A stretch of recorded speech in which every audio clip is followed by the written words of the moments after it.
창세기 47장 27절부터 48장 7절 본문으로 말씀 묵상합니다. 이제 이 오늘 본문부터 이제 한 2장 정도가 이제 야곱의 죽음에 관한 내용이죠. 이제 그들이 이제 고센 땅에 라암셋에서 이렇게 정착을 하고 시간이 흘러갑니다.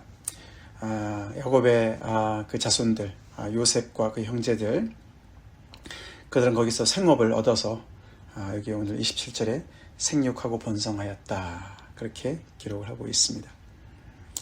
이들은 약속의 자녀들이었지만 애굽 땅에 이렇게 내려가서 거기서도 하나님의 축복을 누리고 있습니다. 생육하고 번성하라, 하나님의 창세기에 나오는 그 1장에 나오는 그런 정말 첫 번째 그런 축복의 이야기 아닙니까?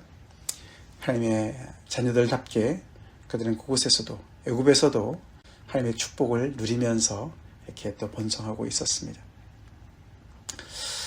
하나님은 가나안 땅에만 계시지는 않습니다. 그렇죠?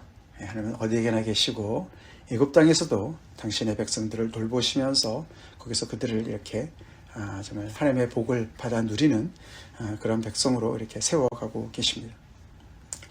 그렇지만 어디에나 계신 하나님이시고 어디에나 하나님의 백성들은 있어야 되지만 그들의 뿌리는 꼭 하나야 될 줄로 믿습니다. 사실 오늘 이부터 시작되는 야곱의 죽음의 이야기는 신앙의 뿌리에 대한 이야기를 하고 있습니다. 어디나 갈 수가 있지만, 어디나 살 수가 있지만, 그러나 그들은 뿌리는 하나로 살아야 되는 것이죠. 죽음을 앞둔 야곱이 어떤 마음으로 살아가는지, 어떤 마음으로 어디에 유일한 관심을 두고 자녀들에게 훈계를 하는지, 그 내용이 바로 우리가 오늘도 묵상하고 내일도 묵상하는 그런 말씀이 되겠습니다. 우리가 잠시 생각을 해보죠. 우리는 우리 자녀들한테, 우리 후손들한테 무엇을 남기고 싶습니까? 우리 인생이 다 해간다면 정말 이 자녀들에게 가장 좋은 것을, 소중한 것을 나눠주고 싶지 않겠습니까? 야곱은 지금 이렇게 이 땅에 내려와서, 애굽 땅에 내려와서 17년을 거주하고 이제 147세가 되었다, 그렇게 기록을 하고 있고, 죽을 날이 가까웠다라고 얘기를 합니다. 그래서 야곱은 이 애굽 땅에서의 그런 생육하고 번성하는 축복을 누리는 것도 감사하고, 또 자녀들이 거기에서 잘 이렇게 또 자리를 잡아가는 것이 감사하지만, 또 동시에 그의 마음 속에는 아마 근심 걱정도 있었을 것 같습니다. 그렇죠? 이들이 애굽 땅에 너무나 잘 적응하면 어떻게 하지?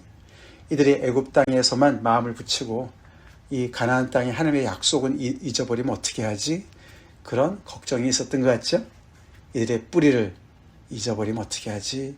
그런 마음이 있었던 것 같습니다. 그래서 그는 먼저 요셉을 불러다가 다짐을 받습니다. 내 손을 내 허벅지 아래 넣고, 허벅지 아래 넣는단 말은 사타구니 사이에다 넣고 그런 뜻이에요. 그래서 생명을 걸고 약속해라, 그런 뜻입니다. 후사를 앞에 두고 약속을 해라. 그리고 인애와 성실함으로 내게 행해라. 이 인애와 성실, 인애는 헤세드, 하나님의 성품 중에 가장 대표적인 성품이고, 성실함은 진실함과 연결되어지고, 에메트라고 그러죠. 에메트, 그것은 하나님의 성품, 두 가지 성품을 같이 얘기하는 것이죠. 인자와 진실함, 인애와 성실함, 같은 얘기죠.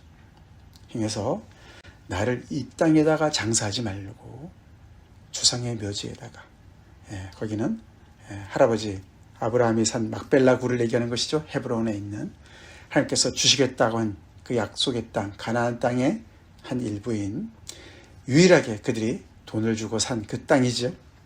그 조상의 묘지에다가 장사를 한다고 너가 맹세해라.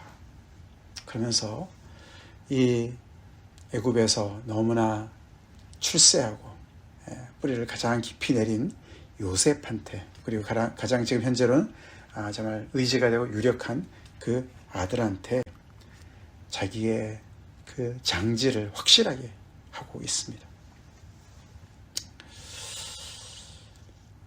요셉이, 아니 왜 그렇게 하세요? 여기 애굽에도 좋은 장지가 많고 여기 애굽식으로 잘 합시다. 그렇죠? 충분히 그렇게 얘기할 수도 있지 않겠습니까? 우리 좀 현대식으로 합시다. 예, 그렇게 옛날식으로 하지 말고 전통 같은 거 우리 다 집어치우고 우리 좀 신식으로 합시다. 이제는 여기 제국의 어떤 그런 이렇게 이민 온 사람들처럼 이민자들답게 우리 그렇게 삽시다. 그래, 전통의 모든 것들 다 이제 뒤로 하고 그렇게 얘기할 수도 있었을 것 같아요. 그렇죠? 바로 이제 야곱은 그 점을 이제 염려하는 것이죠. 요셉은 그런 아버지의 마음을 이해를 하는 것 같습니다. 이것은 그냥 우리가 얘기하는 그냥 전통을 얘기하는 것이 아니죠. 그 전통 뿌리는 곧 신앙과 야훼의 신앙과 연결되는 것이고 야훼 하나님께서 주신 약속과 언약과 연결되는 것이기 때문에 이 야곱은 그것을 강조하는 것이고 요셉은 그런 아버지에게 맹세를 하는 것이죠. 하나님을 믿는 사람들은 그 부분에서도 달라야 될 줄로 믿습니다. 우리는 어떤 뿌리를 가지고 살아가고 있습니까? 하나님의 부르심을 따라서 우리가 어디든지 이동할 수가 있겠지만 그렇다고 해서 우리가 가는 곳마다 거기다 뿌리를 내리고 우리의 마음까지 다 거기다 뿌리를 내리고 우리의 그 신앙의 뿌리, 하늘에 계신 우리 아버지를 섬기는 그 신앙, 그것까지 다 버려서는 미래가 없죠? 소망이 없죠? 야곱이 그 점을 확실하게 하면서 이스라엘이 침상머리에서 하나님께 경배했다. 요셉이 맹세하고 하나님께 경배했다. 그렇게 이야기를 하고 있습니다. 야곱은 이 후손들이 애굽의 지금 현재의 이 풍요로운 삶에 마음을 빼앗길까 봐 걱정하고 있는 것입니다. 우리는 이민자들이기 때문에 충분히 이해가 돼요. 그렇죠? 그런 점에서는 이해가 됩니다. 애굽의 이 제국의 풍요함 속에 이 자기의 자손들이 정체성을 잃어버릴까 봐 걱정하는 것이죠. 그리고 48장에 들어와서 이제 아버지가 병들었다는 소식을 듣고 요셉이 두 아들을 데리고 옵니다. 문한 차 오죠. 므낫세와 에브라임을 데리고 오고 그 얘기가 48장에 쭉 연결이 되어지죠. 그 중에서 오늘 7절까지 오늘 본문으로 묵상을 하는데 오늘 여기 이 내용에서도 야곱은 똑같이 그들의 신앙의 뿌리를 강조하고 있습니다. 야곱을 이스라엘로 표현하죠. 그는 이스라엘이니까, 이름이 바뀐 이스라엘이니까 그가 힘을 내어서 침상에 앉았다. 오늘 침상이라는 단어가 두 번 나오죠. 우리 47장 끝절에 침상 머리에서 함께 경배했다. 힘을 내어서 침상에 앉았다. 침상이라는 단어가 지팡이라는 뜻도 있습니다. 그래서 사실 문맥적으로 지팡이가 맞다라고 하는 분들이 많습니다. 이 지팡이라는 것은 그냥 의지하는 어떤 지팡이, 나무 막대기를 얘기하는 것이 아니라 우리가 예를 들어서 35장에 보면은 야곱이 형을 만나러 가면서 준비하는 과정에서 하나님께 기도하는 장면 나오잖아요. 그렇죠? 그때 내가 이 지팡이만 들고 이 강을 건넜는데 지금 이렇게 두 때나 되었습니다. 라고 할 때 지팡이가 나와요. 그래서 이 지팡이는 야곱의 이 나그네 인생을 대표하는 상징물이에요. 그래서 여기서 이스라엘이 지팡이를 의지하고 하나님께 경배했다. 의지하고 섰다. 이 지팡이라고 번역하는 게 더 맞다. 이 본문에 더 의지가 연결이 된다라고 얘기를 하기도 합니다. 어쨌거나 그렇게 하면서 그가 요셉한테 다시 한번 자기가 루스 땅에서, 루스는 베델이죠. 하늘문이 열리고 그래서 하나님의 꿈 중에 하나님을 만났던 그 자리, 그때 나타나신 전능하신 하나님께서 나에게 말씀하신 그 이야기를, 베델의 소원을 언급을 합니다. 내가 너로 생육하고 번성하게 하여 내게서 많은 백성이 나게 하고 내가 이 땅을 내 후손에게 주어 영원한 소유가 되게 하리라 하셨다. 그때 나타나셨던 하나님의 그 말씀을 되뇌어 줍니다. 어린 요셉이었지만 그 이때 지금은 정말 가장 또 애고파된 그런 요셉한테 이야기를 합니다. 그러면서 하나님께서 내게 주신 이 말씀, 약속, 이 약속을 너가 지켜야 돼. 그 약속 따라 살아야 돼. 그리고 너의 형제들과 이 나의 모든 자손들은 바로 그 약속을 따라 살아가야 하는 사람들이야 라고 얘기를 하고 있습니다. 애굽 땅에서의 생육하고 번성하는 축복이 다가 아니야. 현재가 다가 아니야. 우리는 하나님께서 부르신 그 부르심을 따라서 미래를 향해서 살아가는 사람들이야 라고 얘기하고 있습니다.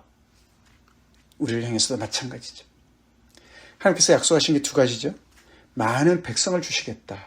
또 하나는 이 땅을 영원한 소유가 되게 하시겠다. 지금 애굽에 있으면서 많은 백성을 얻을 수는 있겠죠. 그렇죠? 생겨하고 번성하면서. 그렇죠? 그러나 땅은 아니야. 땅은 여기가 아니야. 라고 얘기를 하고 있습니다. 그래서 자신의 장지도 조상의 묘지를 언급하는 것이고 나를 거기다 꼭 장사를 지내다오. 그래서 그 부모의 묘지가 있는 곳이 이 백성들이 후손들이 계속 마음이 가 있지 않겠습니까? 그래서 그 얘기를 하면서 그리고 또 하나는 이 두 아들, 이 요셉의 두 아들 에브라임과 므낫세는 내 것이다 라고 얘기를 하고 있습니다. 손주들인데 자식의 반열로 드리는 것이죠. 어떻게 이런 일을 하지? 그 얘기는 다름 아닌 오늘 여기 매일성경도 해설이 나와 있지만 장자의 몫을 요셉에게 준다는 뜻입니다. 이 당시는 장자에게 2배나 줬죠. 요즘은 아마 좀 유산 상속의 법이 달라졌겠지만 이 당시 구약의 그 전통은 장자에게 2몫을 줬습니다. 그래서 요셉에게 2몫을 챙겨주시는 것이죠.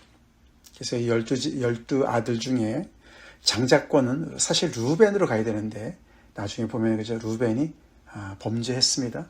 그래서 그 장자권이 요셉에게로 넘어갔죠.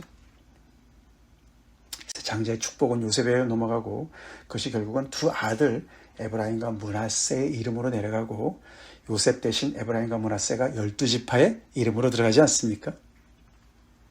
그리고 이제 뒤에도 보겠지만 형보다는 동생 에브라임이 더 축복을 받게 되고 그래서 이 북쪽의 이스라엘이 에브라임 지파다라고 할 정도로 남유다와 북이스라엘, 북에브라임 이렇게 두 이름이 유력하지 않습니까? 그래서 나중에 유다 지파에게는 왕권이 내려가고 있죠. 네 번째 아들 유다에게는 이제 그렇게 이제 서열이 정리가 되는 것을 볼 수가 있습니다. 그러면서 이 두 아들을 요셉의 두 아들을 이렇게 12지파의 그 두 지파로 이렇게 하나님께서 이 야곱을 통해서 이렇게 부르는 것이죠. 자, 그렇게 조치를 취합니다. 이 모든 것들이 다 어떻게 해요? 이 두 아들은 에브라임과 므낫세는 이민 와서 낳은 아들 아닙니까? 그렇죠? 우리로 말하면 뭐 한국말 잘 못하는 우리 자녀들처럼 말이죠. 이 땅에서 난 자녀들 아니겠습니까? 그런데 그들을 야곱이 내 것이라고 얘기하고 그들을 이 자기의 그 12 아들의 그 이름 속에다가 넣겠다. 그러니까 이 하나님의 약속의 그 현장 속에다가 거기다가 딱 이렇게 이름을 박아두는 거 아닙니까? 그래서 이런 모든 단도리들을 다 하고 있는 것이죠. 야곱은 나이가 많이 들어서 지금 죽을 날이 가까워오지만 그는 그냥 뒷방 노인이 아니었습니다. 아멘? 그렇죠? 그냥 나이가 많이 들었으니까 우리 그렇잖아요. 그렇죠? 우리 특별히 교회 우리 어르신들 많으신데 내가 이제 나이가 많이 들었으니까 쉴 거는 다 이제 우리 자녀들한테 주고 나는 그냥 조용히 있어야지. 아닙니다. 우리가 자손들한테 줄 것이 있습니다. 아멘? 우리 어르신들이 줄 것이 있으세요. 지금 야곱이요, 이 자녀들한테, 이 잘난 이 요셉한테 확실하게 가르치고 있는 거예요. 줄 것을 주고 있는 거예요. 아들이 다 알아서 하겠지 뭐. 그러지 마시기 바랍니다. 더 많이 배웠고 이 땅에서 더 영어도 잘하고 모든 것을 다 잘하고 있으니까 너가 알아서 다 해. 아닙니다. 아닙니다. 그렇다고 무슨 뭐 우리 조상의 가문의 뭐 족보에 뭐 이런 말을 하라는 것이 아니고요. 신앙의 뿌리를 전해 줍시다. 아멘. 야훼 신앙을 확실하게 전해줘야 돼요. 너희들의 정체는 이거야. 이 땅에서 너네가 살고 있지만 너네는 하나님의 자녀로 살아야 돼. 미국에서 성공하는 거? 그거 둘째, 셋째 문제야. 너가 아무리 그렇게 잘한다고 그게 좋은 것이 아니고 그게 잘하는 것이 아니라 너는 신앙 버리면 아무것도 아니야 라고 말할 수 있어야 될 줄 믿습니다. 그렇게 말씀하셔야죠. 영어 때문에 주눅 들어 계세요? 그래서 아무것도 못하고 우리 노인의 어르신들 그런 분들이 많으신데 예수를 믿는 사람도 그래서는 안 돼요. 신앙에 자부심이 있으셔야 돼요. 아멘? 자손들을 위해서 기도하시잖아요. 그렇죠? 그래서 축복 기도하시잖아요. 그러면 끝까지 그 신앙의 뿌리를 확실하게 가르쳐줘야 되죠. 야곱은 한 단계 더 넘어가죠. 그 요셉한테 엄마 얘기를 꺼냅니다. 라헬이 나를 따르는 도중 가나안 땅에서 죽었는데 내가 에브라스에서 장사를 지냈다. 곧 베들레헴이죠. 엄마의 묘소도 거기 있어. 그 말이죠. 그래서 이 야곱은 뭐 가정이 복잡하지만 그래도 정말 가장 사랑했던 건 라헬이었던 것 같고, 그래서 계속해서 이렇게 그 정말 과거를 추억하는 것 같지만 그것은 그냥 추억이 아니라 계속 그 가나안 땅 하나님의 약속 미래를 얘기하고 있는 것이죠. 그래서 이 아들도 계속 그 마음이 이 애굽 땅에 완전히 그냥 거기에 고정되지 않도록 계속해서 가나안 땅을 바라볼 수 있도록 하나님의 약속을 바라볼 수 있도록, 그래서 이 요셉도 계속 그 약속을 따라서 순례자의 길을 살 수 있도록 하는 줄로 믿습니다.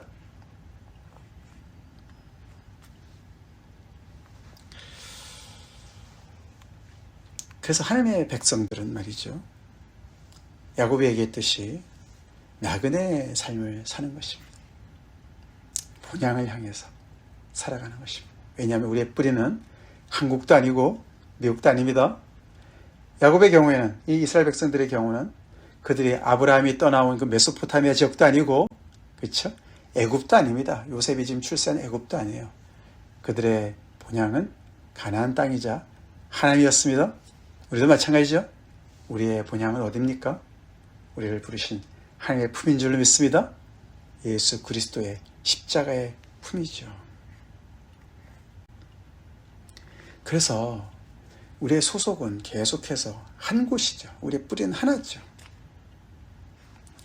그래서 이 땅에 뿌리를 받고 살아가는 사람들하고 가치관이 다를 수밖에 없어요. 우리가 지향하는 것은 다를 수밖에 없어요. 현재가 아무리 축복된 풍요로운 삶이라 할지라도 우리는 미래를 그것과 바꿀 수가 없습니다. 그게 우리의 신앙의 여정이죠. 이 야곱의 이런 이야기는 이 백성들, 자기의 후손들이 계속해서 이 미래를 향해서 뻗어나가는데, 애굽에서 출세를 해야 되는데 계속 과거로 끄집어내려고, 과거에 묶어두려고 하는 것이 아닙니다. 전통에다 묶어두려고 하는 것이 아니라 이 세상의 가치에 눈이 멀어서 타협하고 신앙을 떠날까봐 그것에 대한 염려고, 계속해서 그들의 미래는 하나님께 있음을, 그래서 현재에 그냥 뿌리를 두고 미래를 상실하는 삶을 살지 말고 우리의 미래가 되시는, 내일이 되시는 하나님을 따라 살아 라고 얘기하고 있습니다. 거기에 미래가 있는 것이죠. 오늘 여기 우리 예배에 오신 우리 새 어머님들, 우리 권사님들, 집사님들, 그런 신앙의 자부심을 가지고 살아가십시오. 아멘. 비록 우리가 영혼은 부족했더라도, 이 땅에 살면서 여러 가지를 우리가 양보하고 살더라도 이것만은 우리가 확실하게 자녀들한테 가르칠 수가 있어야 돼요. 야곱이 지금 그걸 하고 있어요. 집안의 어른으로서의 권위를 가지고 그 권위는 다른 데서 나오는 것이 아니죠. 하나님을 신앙하는 그 신앙에서 나옵니다. 그 신앙 속에서 자녀들에게 무엇이 더 중요하고 무엇이 옳고 무엇을 향해서 살아가야 될지를 확실하게 얘기할 수 있어야죠. 그런 뿌리가 나에게 있어야 되죠. 그렇죠? 없이 어떻게 가르칠 수가 있겠습니까? 내가 먼저 그런 뿌리를 가지고 신앙의 뿌리를 확실하게 가지고 살아가야 그런 우리의 후손들을 그렇게 이끌어갈 수가 있을 줄 믿습니다. 공교롭게 저희 아들 희수 부부가 지금 그 한국을 방문하고 지금 막 우리가 이제 살던 강릉까지 이제 가서 또 우리 양가 우리 조부모님들 묘소도 가서 성묘도 하고 또 저희 형제들은 다 이제 한국에 계시니까 다 가서 또 인사도 하고 이러면서 나름 지금 뿌리를 확인하고 지금 이제 서울로 막 올라갔어요. 이제 며칠 있다 이제 여기 다시 이제 시애틀로 오는데요. 너무 이제 좋은 시간을 보내고 있습니다. 제 큰형님이 이제 저보다 20년 위신데 칭찬을 많이 하시더라고요. 희수가 뿌리를 알더라. 그렇게 참 그런 걸 참 중요시 여기는 게 참 기특해 보였다, 대견해 보였다 이렇게 얘기를 했습니다. 그것도 참 좋은 일이죠, 그렇죠? 감사한 일이죠. 근데 그런 뿌리도 좋지만 더 중요한 것은 우리의 신앙의 뿌리입니다. 신앙의 뿌리예요.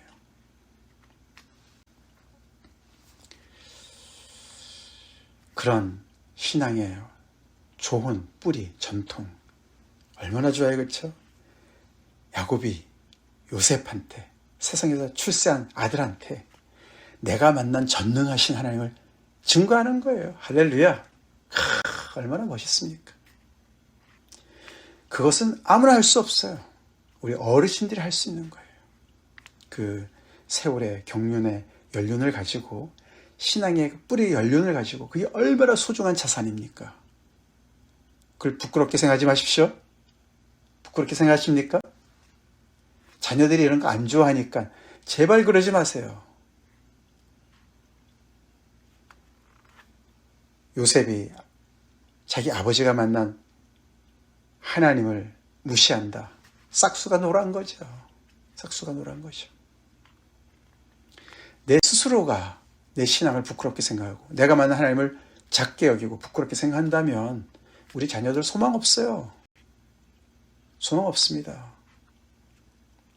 내가 만난 하나님 확실합니까? 간증 확실해요? 그 주님을 우리가 기회가 있을 때마다 자녀한테 얘기를 해줘야죠. 그리고 그 하나님을 따라 살으라고, 거기에 중심을 두고 살으라고 얘기해야 될 줄로 믿습니다. 그리고 죽어서도, 그래서 이 야곱은 내가 죽으면 거의 다 장사해라, 그 말은요 그냥 내 묘지를 염려하는 게 아니에요. 나는 죽어서도 이 약속을 나는 기다릴 거야, 그 얘기예요. 아멘? 그 얘기입니다. 하나님께서 주신다고 하셨던 그 약속, 영원한 소유가 되겠다고 한 약속, 나는 죽어서도, 내가 백골이 되어서도 하나님의 약속이 이루어지는 걸 나는 볼 거야. 그런 신앙의 고백입니다. 그런 고백으로 우리가 주님을 바라보고 살아야 될 줄 믿습니다. 기도하겠습니다. 하나님 감사합니다. 창세기 이제 마지막 부분, 야곱이 이제 죽음을 앞두고 그가 어떻게 애굽에 와서 출세한 요셉과 그의 또 자손들을 또 신앙으로 인도하는지 제가 보면서 많은 것을 또 생각해 봅니다. 깨닫습니다. 저희도 이렇게 미국에 와서 자이든 타이든 이렇게 오랫동안 신앙생활 또 여기서 살면서 우리 또 후손들이 여기서 뿌리를 내리고 살아가는 것을 봅니다. 우리가 그들에게 무엇을 전해줄 수 있을지, 남겨줄 수 있을지 다시 한번 깊이 생각하며 우리는 어디를 향해서 살아가고 있는지, 무엇을 나의 주된 관심으로 삼고 있는지 다시 한번 돌아보게 하시니 감사합니다. 확실한 신앙의 고백을 가지고 우리 자녀들을 그렇게 또 인도하며 그들에게 아버지 신앙의 중심을 잡아줄 수 있는 부모와 또 주부모니 될 수 있도록 축복하여 주시옵소서.